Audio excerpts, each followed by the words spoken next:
Thank you very much, President Reagan. Mrs. Reagan, members of the Cabinet, distinguished guests, my friends. On behalf of the 50 million people of the Philippines, Mrs. Marcos and I express our gratitude for your warm welcome to Washington and to the United States of America.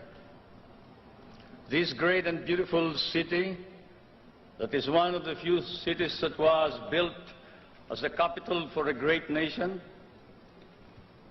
is indeed, as has been written, the key to knowing the secret of America.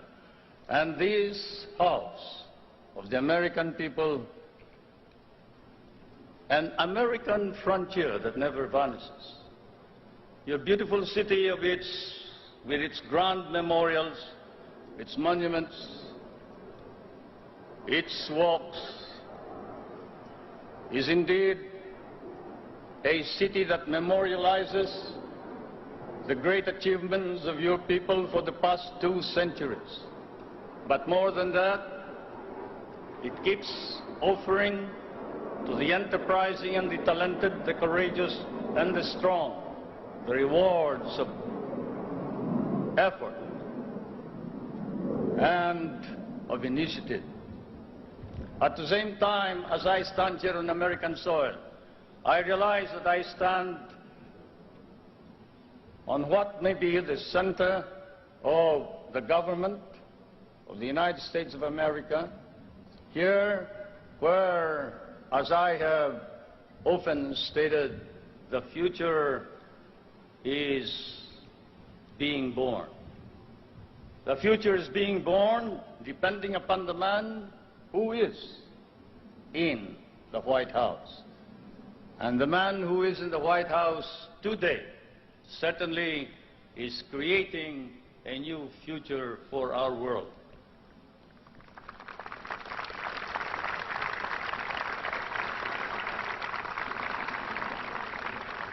For Mr. President, I come from that part of the world wherein the poorest of the world's population live.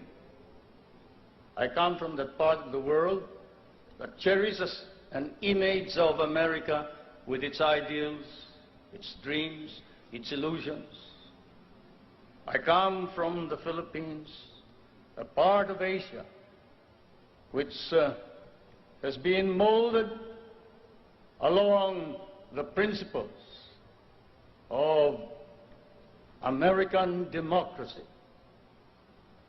We learn to love these ideals and principles, and we lost 1 million of our people fighting for them in the last war.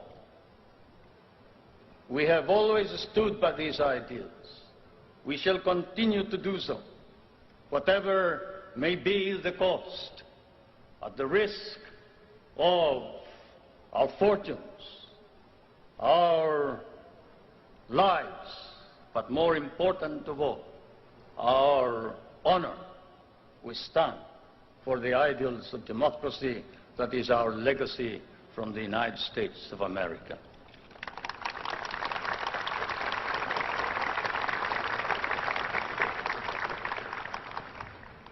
I did not come to burden you further with additional problems, Mr. President.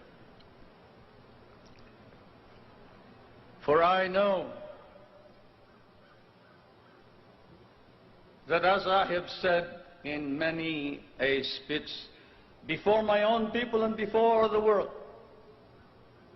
fate and destiny has decreed that the United States of America be the trustee of modern civilization against the threat of a possible second dark ages.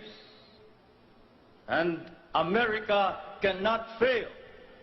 And therefore, we, the Filipino people, come and bring to you a prayer that God and His divine providence may grant you guidance strengthen both your heart and hand so that that hand may be strong on the lever of power and save our humanity.